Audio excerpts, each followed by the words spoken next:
Welcome to the Veterinary Marketing Podcast, where it's all about how to attract, engage, and retain clients to your veterinary practice using digital marketing. My name is Brandon Breashears. Thank you so much for taking the time to listen to today's episode. Today we have a special guest. It is Isaiah Douglas. And if you're not familiar with Isaiah Douglas, he is the host of the Vet Success Podcast.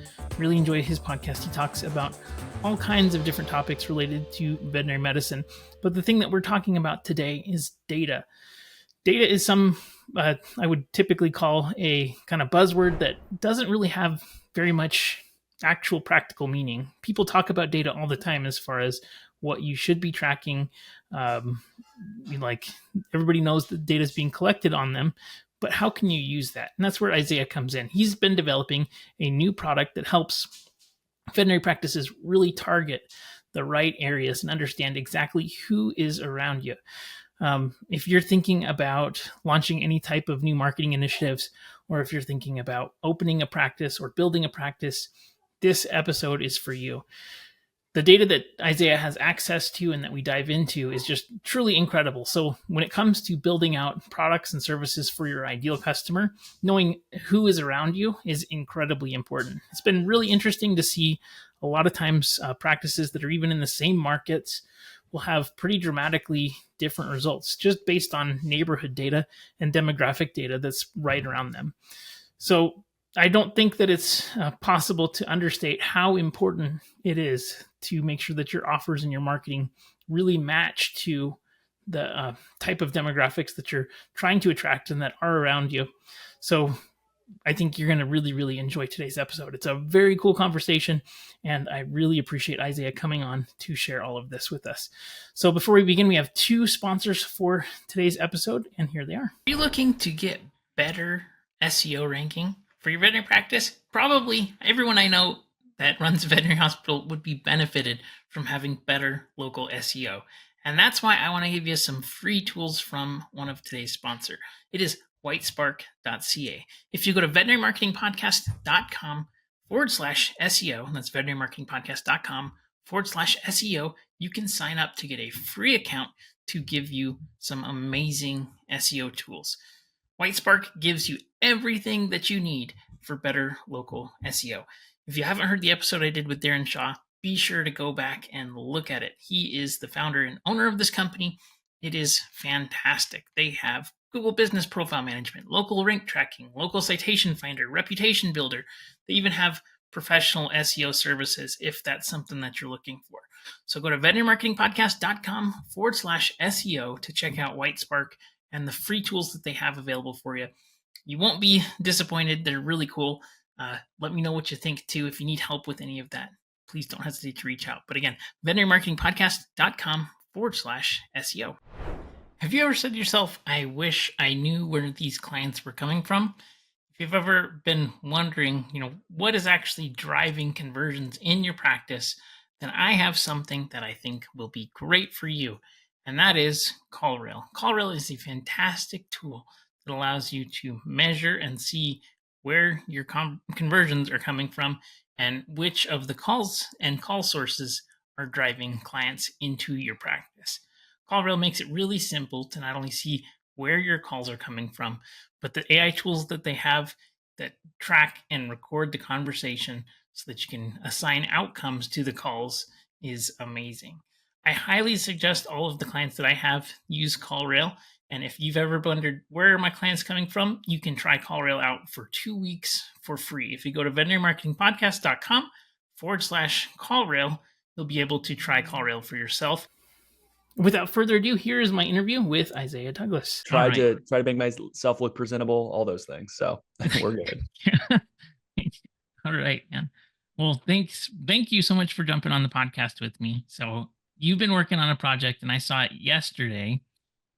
So for those who don't know you, can you give a quick intro to who you are, how you got started in vet med and things like that? Yeah, it's a winding, interesting, journey and path. And I think a lot of people will recognize me from the Veterinary Success Podcast. That's probably how I think the vast majority of people know who I am. I started that in 2019. I was a financial advisor. I wanted to become the most informed, smartest advisor that got veterinary medicine, which was why I started the podcast. And I felt like, hey, if I record these conversations and share it, people are going to find it. They'll get value from it. I'm going to learn. I can ask the questions because, I'm just the dumb podcast host that's trying to learn. And it worked out and was really, really fun. And so I was a financial advisor for quite a while. Ended up having a business partnership that didn't, work out the right way. So I exited stage left there. I've been a big proponent of Bitcoin for a long time. So I guess my day job is I work for a Bitcoin company, and I still have a heart and soul and desire to work in veterinary medicine. And that came to a head about probably 9 months ago when a good local connection that had worked in healthcare real estate had approached me and said, "Hey, I have this idea. I know you have a lot of knowledge here. Would you like to work together on something?" And that was the genesis for the idea of what Pinpoint has become. And we can chat through Pinpoint in more detail, but that's kind of me. So I've been around talking about, things within vet med since, call it, late 2018, probably 2019 is when people probably remember me talking about it a little bit more. Definitely. And I saw your podcast all the time with video in it. And I was like, I should do a better job. And I'm going to go get really good guests. And I'm going to put video on mine too. I'm just phoning it in audio only. So thank you for raising the bar. So it's amazing. I see his content all the time. Yeah, Thanks, I man. appreciate that. I credit you with wanting to up the production value. And so hopefully I'm going to have a better studio here soon too. But we'll see how that goes. But that's very cool. So yesterday I was talking with a client who's going to be opening a practice, and he was like, "Hey, Isaiah was did all this reporting for me. Have you heard about it?" And I was like, "I've heard some things about it," but he showed me in depth what it was, and it was amazing. And I was like, "I'm talking to him tomorrow on the podcast. We're gonna have to go over all this." So what is Pinpoint, and what was all of that data that I was looking at?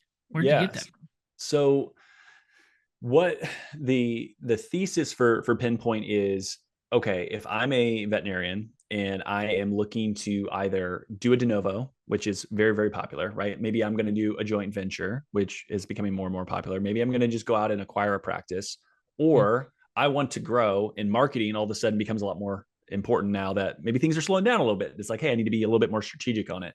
And so the idea with Pinpoint is that it is taking a data-driven approach and saying, especially for those that are either acquiring or doing a startup, before you write a 6 or 7 figure checks, we'll say checks because it's not just one, but you're spending a ton of money, you're going to a bank, and you're hoping that you have selected a really good location for that and can serve the population that you want to.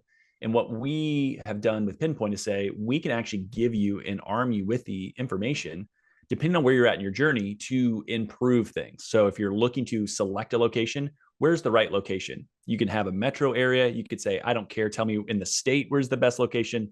It can be broad. It can be really narrow. Perhaps you're already working with a real estate person and you're like, I have 3 locations. I like kind of them all. There's some trade-offs, but which one's best? We can go through and have basically what's called like a site score to give you a numeric number that has all these different criteria and says this location is better, this one is worse, these are the trade-offs, and provide actionable information versus the like gut or the hunch, or you kind of outsource that to historically someone that's done healthcare real estate, which there's lots of great folks, and I've interviewed them, and I'm sure you've had conversations with those folks too, but it's not something that I feel like has had a lot of rigor to making those selections. And then understanding, who do you serve? Who is the population? Who's that avatar? And how do you want to market to them? And so what I did with this client that you work with, and someone that I know pretty well, is like, hey, you've told me this is who you want to work with. Are those people around? Right? You already kind of selected your location, so we can't go back and undo a lease or adjust that, but we can understand like where they're at, how many people are, what does competition look like, what does spend look like, and then build out a marketing campaign to speak to that ideal audience and know which sections of the surrounding area you should spend your time in. And that's kind of what the information was. Very cool stuff. So things that I saw that were very cool, and I don't know if I can put like a graphic on here or get access to that. Maybe I'll ask Dr. Hiller if he'll be open to that. But basically, he went through and found, I mean, the breakdown of demographics were really, really interesting. So it was like named demographic types, and his primary one was like called B07, which was older parents, not at home with kids, certain income range. I think it was 150 to 175 or something like that, and that they're spending quite a bit. And it shows, I mean, insane level of detail for like which stores they typically will go to, where they'll go in a trip. So they'll go in sequence to this store, and then this store. It shows the drive path across that, like insane levels of detail. And I don't know where they get this data from, but I've seen similar data mining type things within, like, you can put a script on your website and it'll tell you everything about the people that are viewing your website. It'll tell you their home address, their place of work. I don't know how they get this data either. It's wild. And I don't think it's legal maybe anymore. But that was very interesting. But I know that this data exists, but I just think it's really incredible because you can really tailor your marketing campaigns to, certain segments. So for example, with this primary group that he really wants to go after was about 15 minutes away. It's this belt line that we could see the geographic area that they have a high density in. We could see the competitor practices using some local tools, but it's going to give us a greater level of detail for exactly which pockets we need to be advertising in, and we can set up proximity with the certain types of campaigns that are going to speak to them, that are not just search but also that demographic type targeting, because you can only target people based on behavior or intent and then demographic. And so demographic is one that I don't typically target as much, just because it's all shooting from the hip. We're just guessing, basically, like, okay, this is probably a good place to do. But let's, target more of the intent and behavior, because if somebody's searching for something, then yes, we'll want to get it in front of them. But the thing is, you can't necessarily know that it's going to be the ideal client for you. Maybe they're price shoppers, maybe they don't want to spend that much. So there's a lot of factors that really add to guesswork, especially from the ad space, when you're just kind of hoping that you got the right demographics. And most people don't really put the time into really refining that core avatar and tailoring services to them.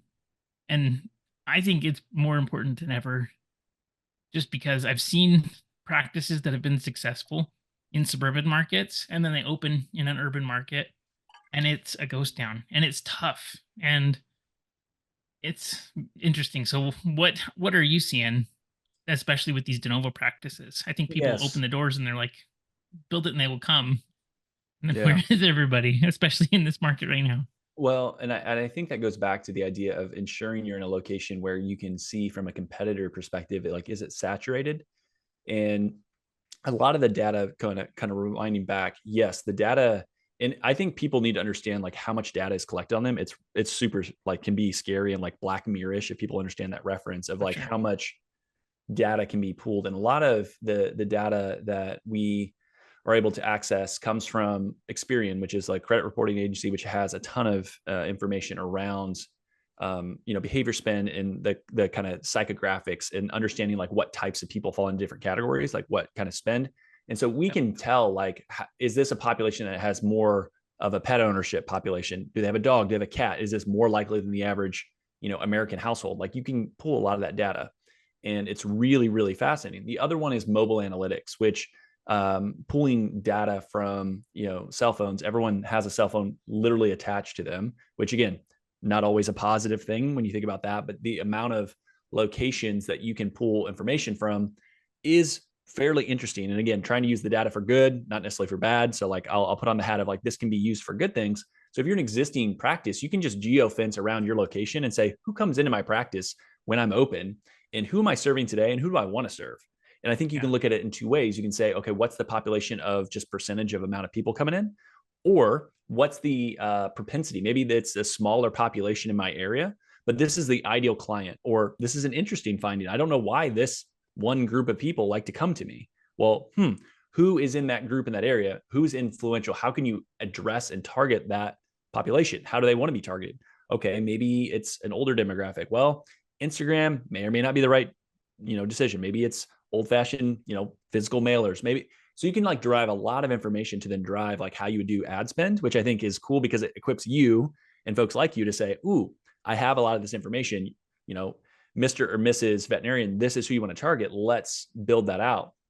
And then, yeah, from a de novo perspective, that was initially why we were like, this information needs to be had, because it seems really difficult. And as I think things get more competitive, as it's not like, everyone just throwing money at, the local veterinarian, and things are slowing down a little bit, you want to be a little bit more strategic on, before I spend a bunch of this money, how do I best ensure that I can stack as many of the odds in my favor by selecting a good location. So when we look at basically what a site score is, it's looking at, okay, how many households that are core households based on experience data are pet owners? Who are those people generically?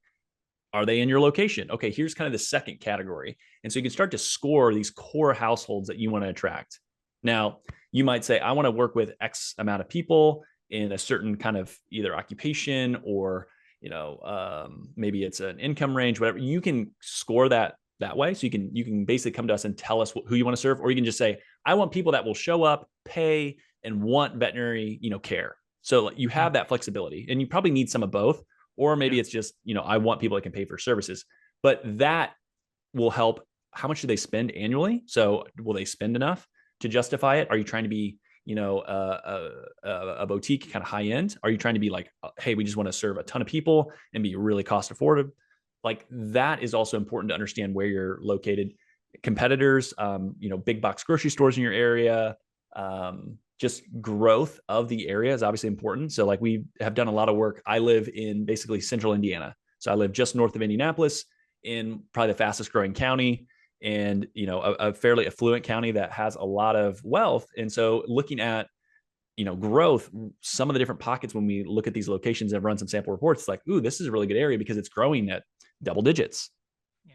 And there's no one there yet. And they spend a lot. Now there may be more competition, but the growth in the spend make it a really good location because people will pay, people are there, and it's growing with those type of people. So yeah, that's what I'm seeing. That's what the information was built for. And then I think with like the Mobilytics and some of the data that you can pull on an existing location, you can look at that if you wanted to acquire, like, hey, who comes to this practice I want to buy? Or, okay, I want to expand to a second location.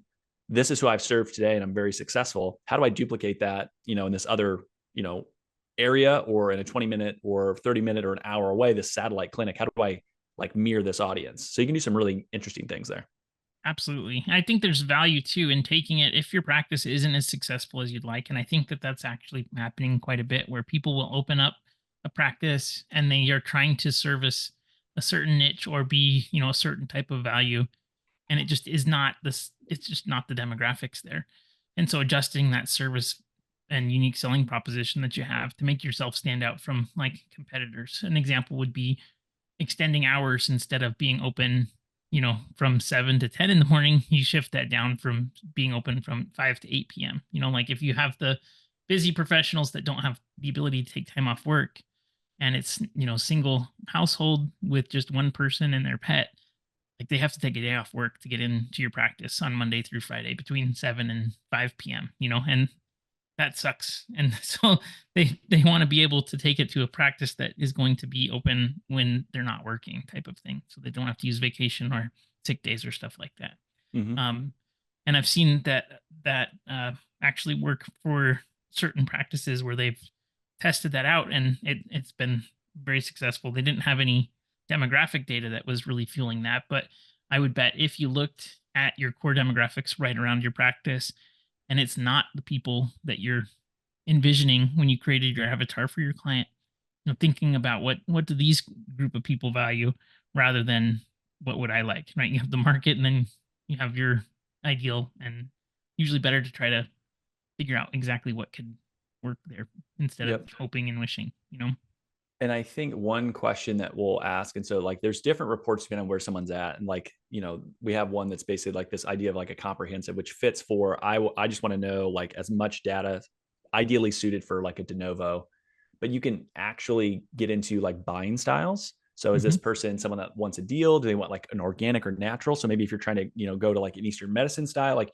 you can try to figure out like, okay, quality. I want someone that wants quality. I want someone that maybe researches. I want someone that, is whatever. Like you can try to articulate that to figure out who that audience is and then where they're located. And that can give you some information. And I just think having more of a data-driven decision-making process should net a better result when you start to look at this. And it can still be something that even if you've already chosen location, right? Like we've used, but you're trying to push something through. It's like, square peg, round hole. It's like, okay, instead of trying to do that, maybe you need to take a step back and say, how do we shift things? And it's not going to be overnight where you go from, style A to style B. And it's like, hey, it's a whole new look. But you can then say, okay, this is kind of the area I'm at, and how do I shift it to better fit for who is coming to me today versus trying Yeah, to go and completely replace them all.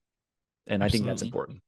Yeah, totally. And I mean, with that, it's just developing offers then that match the value that these people see. So if you're bargain shoppers all around you, you don't want to do discounting, like do loyalty or rewards or something that makes them give that feeling of you know, benefit, but it's not devaluing the services that you're offering.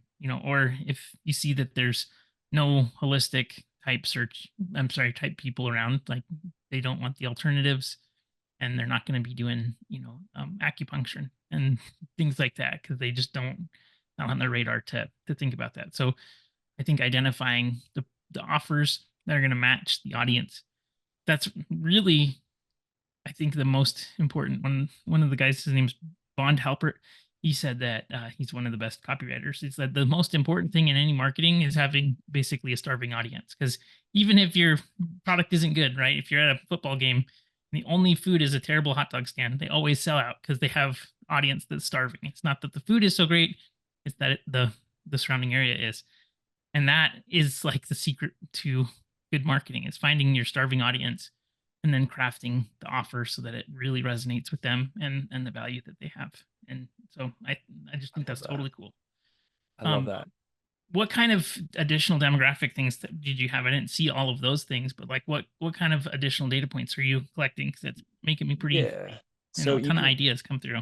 yeah, so you can see kind of in a drive time or a radius ring, which I think is nice. So depending on where you're at, if you're hyper metro, maybe the drive time or the area is going to be much smaller. And then if you're more rural or you're kind of ancillary, or maybe you're in the burbs, you're going to pull from a bigger area. And so you can try to just see very visually. And I think that's the biggest thing is like, there's so much data, but is it actionable? And then how do you make a report that, as a veterinarian, I can pick it up and say, ooh, I'm getting like these things that I can take action on versus just, hey, it's a lot of data. It's overwhelming. I don't know what it means.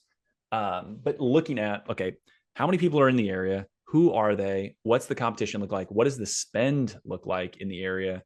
And then building out who is the kind of psychographic makeup of the area, and then who are you seeing? So like I pulled a report that I'm going to do for some CE for a CPA firm, and I just used local VCA hospitals for my example because I was like, I'm going to use a real example, but I Sure. don't want to pull someone's private practice that someone might know, right? I'm just going to pull a VCA, which big corporate name, people aren't going to be too mad, but it's like, who is in these two areas?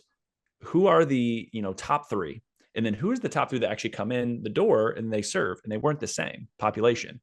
And I think that is interesting to know because it's not necessarily saying that you're doing it wrong, but again, it is giving you the understanding of if you want to grow, maybe you're going to cap out at some point. So like for this one specific practice, it's like, okay, the top three was there's a little over like 52,000 folks in the population count for the 15-minute drive time around this hospital. Mhm. Their top three, it's about 12,000. So it's a much smaller amount that is coming into that hospital and who they're attracting. So the type, the what we call like a mosaic, this psychographic, the two that were in the kind of the area are good, great potential veterinary clients because they fall into that core household group if you look at nationally. So if Mhm. I was looking at these hospitals, I'm saying, hey, there's two core groups that are not visiting very much. We could go after, and we should kind of target that and think about how do we strategically build out a marketing plan for that. And so if I was to advise, VCA, I would say, hey, in this specific spot, it looks like you have a great location, lots of good things, like their site score looks strong, where they're at. You're just not attracting maybe these higher spenders. Now, you could look at that and say, maybe they're going to private practices. And that's, kind of what my hope would be. I didn't go into the next step, which would be, okay, let's look at all the, what I would call higher performing private practices and see if they're pulling from those people in this area. But one of the things I just kind of tangentially related is if you have an existing practice, looking at, okay, this is my audience. Where does this audience go? And so that's where the mobilytics can kind of crazy as far as where they maybe go after or before they visit you. Mhm. But you could look at, okay, this audience likes XYZ. What is a local business, a local brewery, a bar, a restaurant that fits that? And Yeah. maybe I take this idea of saying, I want to do a joint in-person event and you can invite your audience, they can invite theirs. And it's that crossover where it's a good fit. And so you could take that and say, let's do some cool in-person stuff. And I know there's some folks that have had really good success doing that, not necessarily with the data, but just intuitively saying, this is who I want to attract, and going out and making it happen. Whether it's a coffee shop, just local businesses that want that same visibility, and it works really well. And so I'd highly, highly encourage people to think about that. You talked to Michael Shirley on your podcast, right? I have, yeah. So yeah, he built the event space in his practice, which was so good, and he just invites other businesses in to do stuff there, and so he does that all the time, which is so good.